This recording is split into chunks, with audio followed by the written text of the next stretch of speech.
रंगोली से द्वार सजाए, तोरण हार बंधाए हैं। तेरे स्वागत में माँ लक्ष्मी घी के दिए जलाए हैं। भक्त तुम्हारे मगन है मैया, सुमिरन और जयकार में। आओ पधारो लक्ष्मी मैया मेरे घर परिवार में।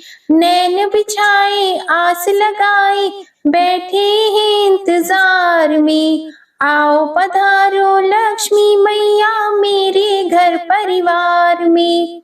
आप सभी को दीपावली के पर्व की हार्दिक शुभकामनाएं। आज दीपावली के शुभ अवसर पर आप सुनेंगे माता लक्ष्मी जी की कुछ पौराणिक कथाएं, लक्ष्मी चालीसा और माता लक्ष्मी की आरती। आइए शुभारंभ करते हैं पहली कथा से। एक पौराणिक कथा के अनुसार एक गांव में साहूकार रहता था। उसकी बेटी हर दिन पीपल के पेड़ पर जल चढ़ाने के लिए जाती थी।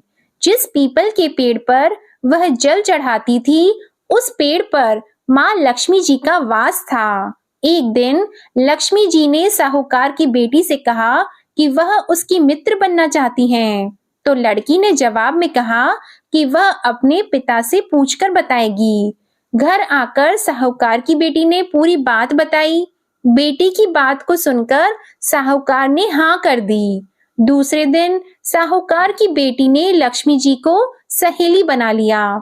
दोनों अच्छी सखियों की तरह एक दूसरे से बात करती।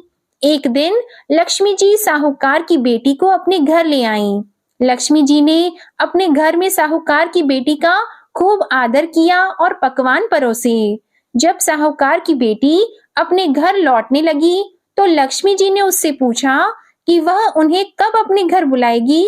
तो साहूकार की बेटी ने लक्ष्मी जी को अपने घर बुला लिया, लेकिन आर्थिक स्थिति ठीक न होने के कारण वह स्वागत करने में घबरा रही थी कि क्या वह अच्छी तरह से स्वागत कर पाएगी। साहूकार अपनी बेटी की मनोदशा को समझ गया। उसने बेटी को समझाते हुए कहा कि वह परेशान न हो और फौरन घर की साफ सफाई कर चौका मिट्टी से लगा दे। 4 बत्ती वाला दिया लक्ष्मी जी के नाम से जलाने के लिए भी साहूकार ने अपनी बेटी से कहा। उसी समय एक चील किसी रानी का 9 लखा हार लेकर साहूकार के घर आ गया। साहूकार की बेटी ने उस हार को बेचकर भोजन की तैयारी की।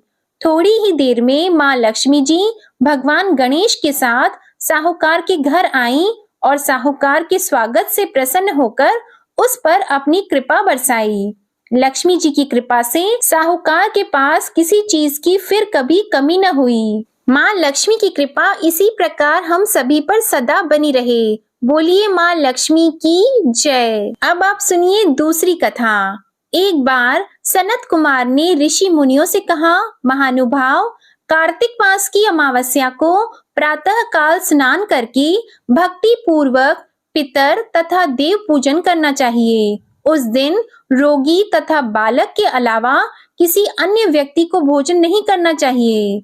सायंकाल विधि पूर्वक माता लक्ष्मी का मंडप बनाकर उसे फूल, पत्ते, तोरण, ध्वजा और पताका आदि से सुसज्जित करना चाहिए।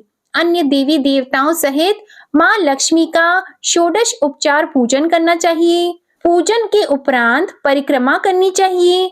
मुनीश्वरों ने पूछा, लक्ष्मी पूजन के साथ अन्य देवी देवताओं के पूजन का क्या कारण है?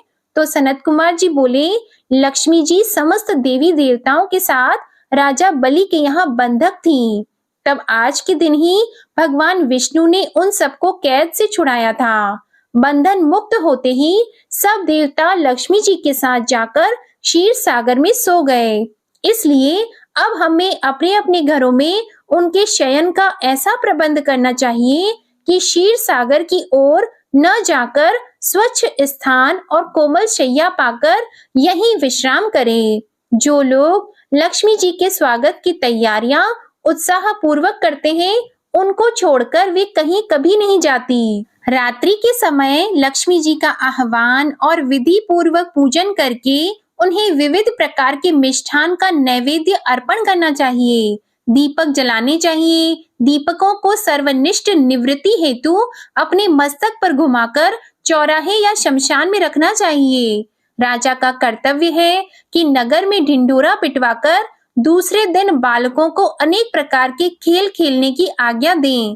बालक क्या-क्या खेल खेल सकते हैं, इसका भी पता करना चाहिए। यदि वे आग जलाकर खेलें और उसमें ज्वाला प्रकट न हो, तो समझना चाहिए कि इस वर्ष भयंकर अकाल पड़ेगा।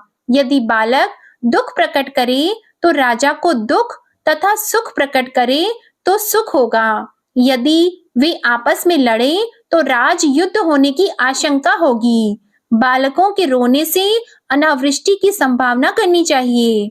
यदि वे घोड़ा बनकर खेलें, तो मानना चाहिए कि किसी दूसरे राज्य पर विजय होगी। यदि वे अन्न जल चुराएं, तो इसका अर्थ होगा कि राज्य में अकाल पड़ेगा। अब आप सुनिए माता लक्ष्मी जी की तीसरी कथा। पौराणिक कथा के अनुसार प्राचीन काल में एक बार एक गांव में गरीब ब्राह्मण रहता था। वह भगवान विष्णु जी का परम भक्त था। एक दिन उसकी भक्ति से खुश होकर भगवान विष्णु ने उसे दर्शन दिए और मनचाहा वरदान मांगने को कहा। तब ब्राह्मण ने कहा कि उसके घर में हमेशा लक्ष्मी जी का वास हो। इस इच्छा को जानने के बाद विष्णु जी ने कहा कि उसे लक्ष्मी तो प्राप्त हो सकती है, लेकिन उसके लिए उसे थोड़ा प्रयत्न करना होगा। भगवान विष्णु जी ने कहा कि मंदिर के सामने एक स्त्री रोज आती है और यहाँ आकर उपले पाती है। तुम बस अपने घर उन्हें आने का निमंत्रण देना। वह स्त्री ही देवी माँ लक्ष्मी है। अगर वह स्त्री तुम्हारे घर आ जाती है, तो तुम्हारा घर धन धान्य से भर जाएगा। इतना कहकर भगवान विष्णु जी अदृश्य हो गए। अगले ही दिन सुबह 4 बजे ब्राह्मण मंदिर के सामने बैठ गया और जब धन की देवी माँ लक्ष्मी उपले पाथने आई, तो ब्राह्मण ने उन्हें अपने घर में आने का निवेदन किया। ब्राह्मण की इच्छा को सुनकर लक्ष्मी जी समझ गईं कि ये सब विष्णु जी का किया धराया है। माता लक्ष्मी जी ने कहा कि तुम 16 दिन तक महालक्ष्मी व्रत को विधि पूर्वक करो और रात दिन चंद्रमा को अर्घ दो, तो मैं तुम्हारे घर आऊंगी। देवी के कहे अनुसार ब्राह्मण ने देवी का व्रत और पूजन किया और उत्तर की दिशा की ओर मुख करके लक्ष्मी जी को पुकारा।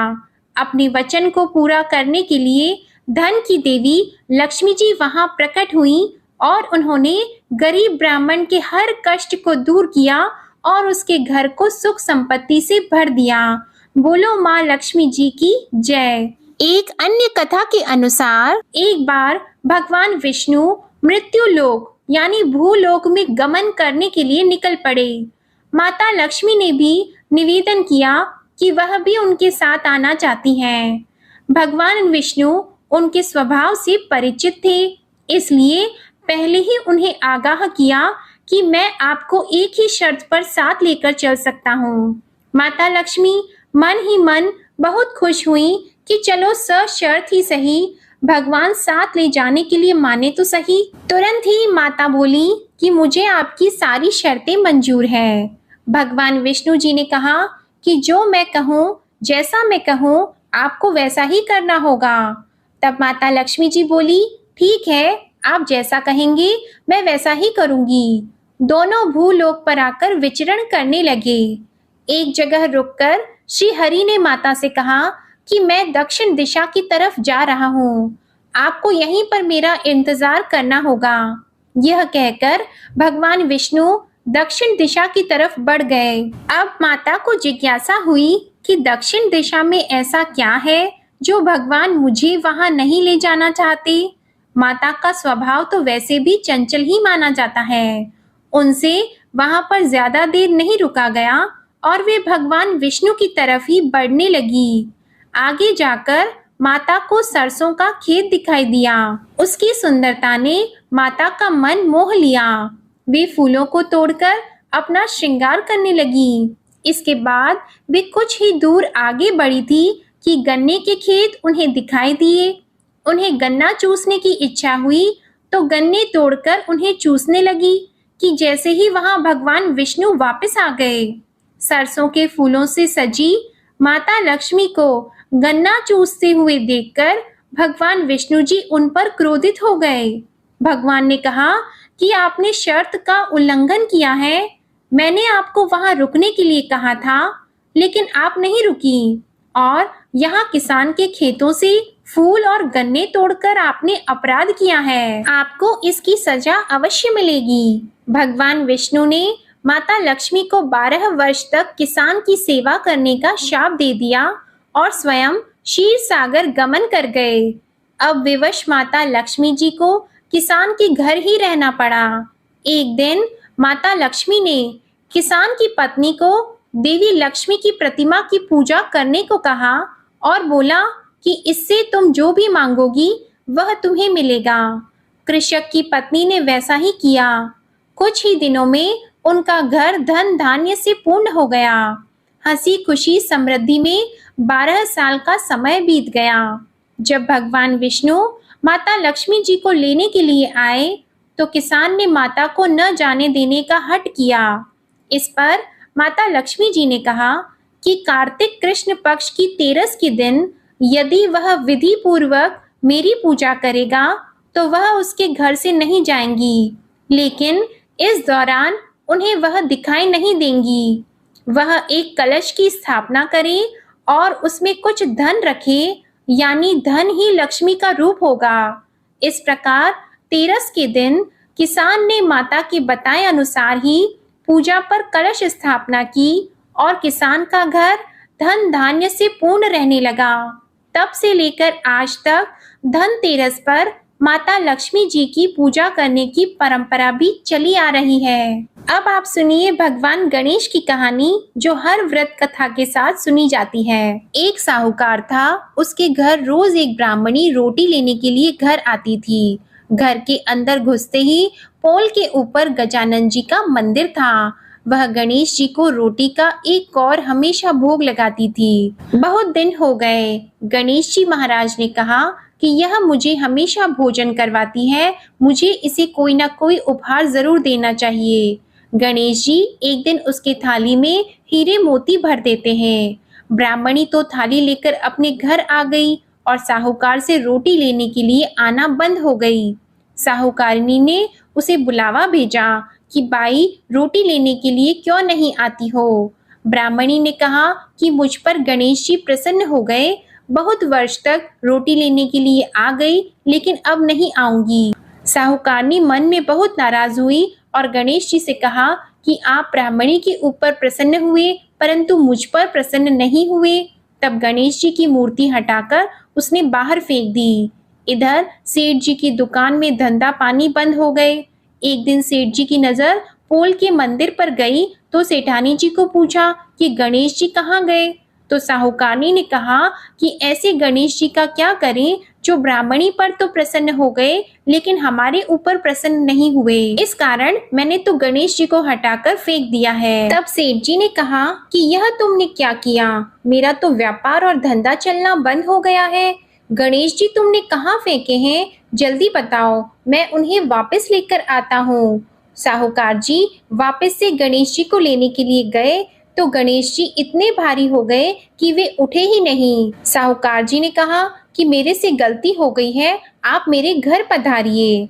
गणेश जी तो और भी भारी होते गए और कहा कि मैं तो नहीं चलूंगा, पहले साहूकारनी को बुलाकर यहाँ लाओ और वह मुझसे माफी मांगेगी तो ही मैं चलूंगा। और गणेश जी ने कहा कि मुझे हमेशा सवा सेर का चूरमा करके भोजन कराओगे तो ही मैं चलूंगा। साहूकार साहूकारनी को लेकर आए और उससे माफी भी मंगवाई और सवा सेर का चूरमा चढ़ाने की हाँ भी भरी। तब साहूकार और साहूकारनी ने गणेश जी को वापस घर लाकर उन्हें पोल में बिठाया। ऐसा करने पर साहूकार का व्यापार फिर से चलने लगा। हे गणेश जी महाराज, जैसे साहूकार और साहूकारनी पर आप प्रसन्न हुए वैसे सभी पर प्रसन्न होना। बोलिए गणेश जी महाराज की जय। प्रेम से बोलिए माता लक्ष्मी जी की जय, विष्णु जी की जय, भगवान गणेश जी की जय। अब आप बड़े ही प्रेम और प्रसन्न चित्त मन से माता लक्ष्मी की चालीसा सुनिए। मातु लक्ष्मी करी कृपा, करो हृदय में वास, मनोकामना सिद्ध करी, पुरवहु मेरी आस। सिंधु सुता मैं सुमिरो तो ही, ज्ञान बुद्धि विद्या दो मोही। तुम समान नहीं कोई उपकारी, सब विधि पुरवहु आस हमारी। जय जय जगत जननी जगदम्बा, सबकी तुम ही हो अवलंबा। तुम ही हो सब घट घट वासी, विनती यही हमारी खासी। जग जननी जय सिंधु कुमारी, दीनन की तुम हो हितकारी। विनवो नित्य तुम्हीं महारानी, कृपा करो जग जननी भवानी। के ही विधि स्तुति करो तिहारी, सुधि लीजे अपराध विसारी। कृपा दृष्टि चितवो मम ओरी, जग जननी विनती सुन मोरी। ज्ञान बुद्धि जय सुख की दाता, संकट हरो हमारी माता। क्षीर सिंधु जय विष्णु मथायो, 14 रत्न सिंधु में पायो। 14 रत्न में तुम सुख राशि, सेवा कियो प्रभु बनी दासी। जब जब जन्म जहाँ प्रभु लीन्हा, रूप बदलतः सेवा कीन्हा। स्वयं विष्णु जब नर तनु धारा, लीन्यो अवधपुरी अवतारा। तब तुम प्रगट जनकपुर माही, सेवा कियो हृदय पुलकाही। अपनाया तो ही अंतर्यामी, विश्व विदित त्रिभुवन की स्वामी।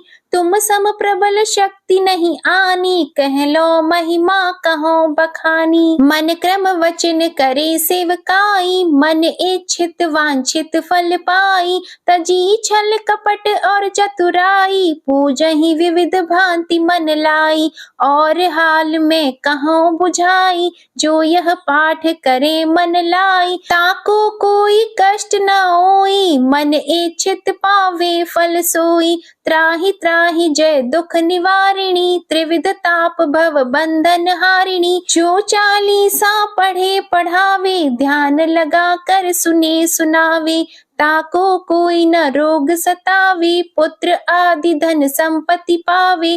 पुत्रहीन अरु संपत्तिहीना, अंध बधिर कोढ़ी अति दीना। विप्र बुलाए के पाठ करावे, शंका दिल में कभी न लावे।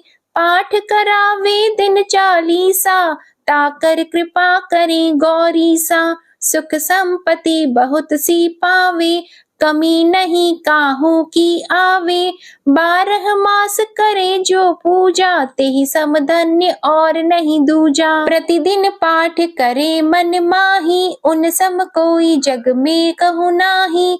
बहुविधि क्या मैं करूं बड़ाई, ले परीक्षा ध्यान लगाई।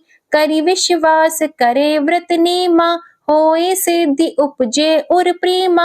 जय जय जय लक्ष्मी भवानी, सब में व्यापित हो गुण खानी। तुम्हरो तेज प्रबल जग माही, तुम सम को दयालु कहि नाही।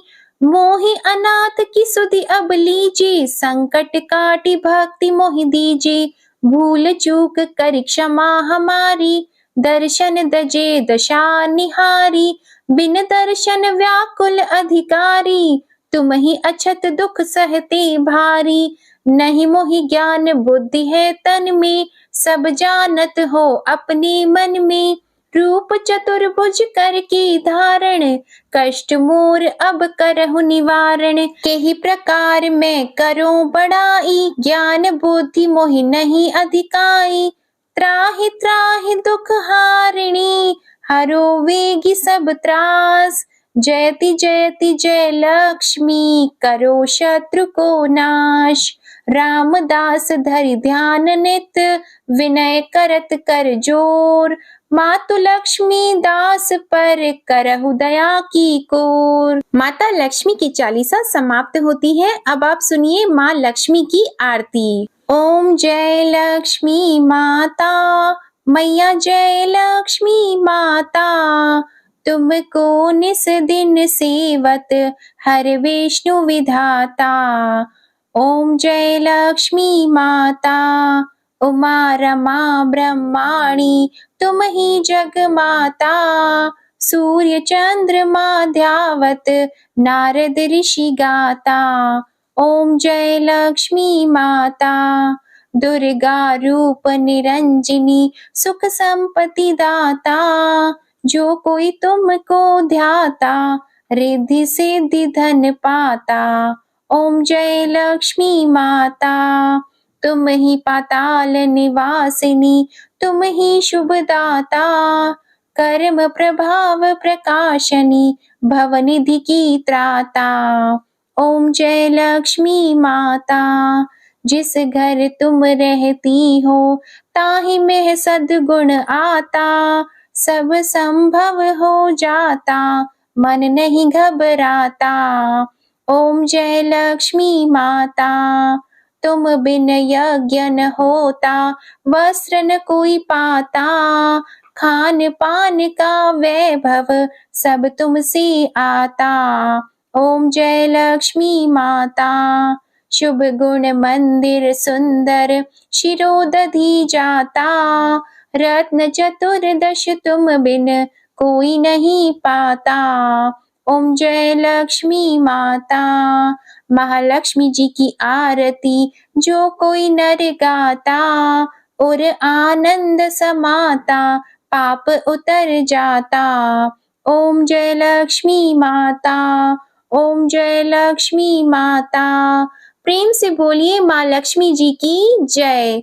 भगवान विष्णु जी की जय। बोलिए गणेश जी भगवान की जय। माता लक्ष्मी जी की कृपा आप पर और आपके पूरे परिवार पर सदा बनी रहे और आपका दीपावली का पर्व शुभ और मंगलमय हो। आपको ये कथा पसंद आए तो वीडियो को लाइक जरूर कीजिएगा और इस वीडियो को ज्यादा से ज्यादा अपने परिवारजनों में शेयर कीजिएगा। शुभ दीपावली, हैप्पी दिवाली।